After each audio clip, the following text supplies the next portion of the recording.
Ronan Le Gleut. Merci Monsieur le Président. Madame la Ministre, ma question est double et elle est liée aux Outre-mer.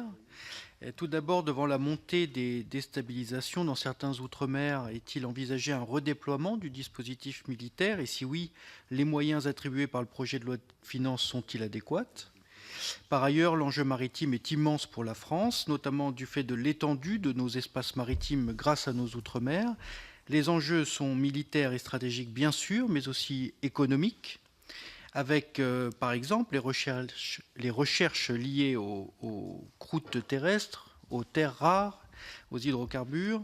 Par conséquent, un effort budgétaire est-il envisagé pour répondre à ces enjeux, en particulier en ce qui concerne de nouveaux navires adaptés aux besoins spécifiques liés à nos espaces maritimes, dont l'importance est primordiale à tout point de vue?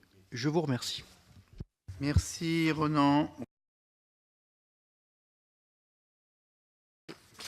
Des questions ont été également posées sur les forces de souveraineté outre-mer.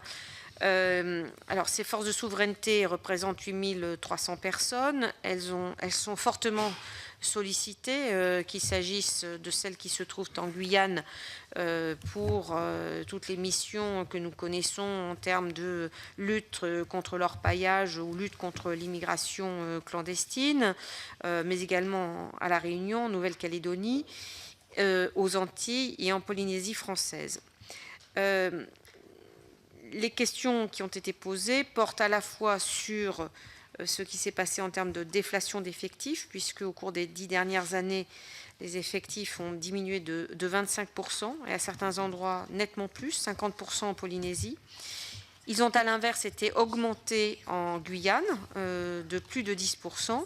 Et pour ce qui concerne les capacités de surveillance et de protection, j'ai demandé à ce que soit anticipé le renouvellement des patrouilleurs avec la commande qui a été lancée en octobre 2017 d'un 3e patrouilleur léger guyanais qui sera affecté aux Antilles en attendant que les bâtiments qui sont destinés aux Antilles ne soient eux-mêmes livrés, ce qui permet de combler temporairement les ruptures temporaires de capacité.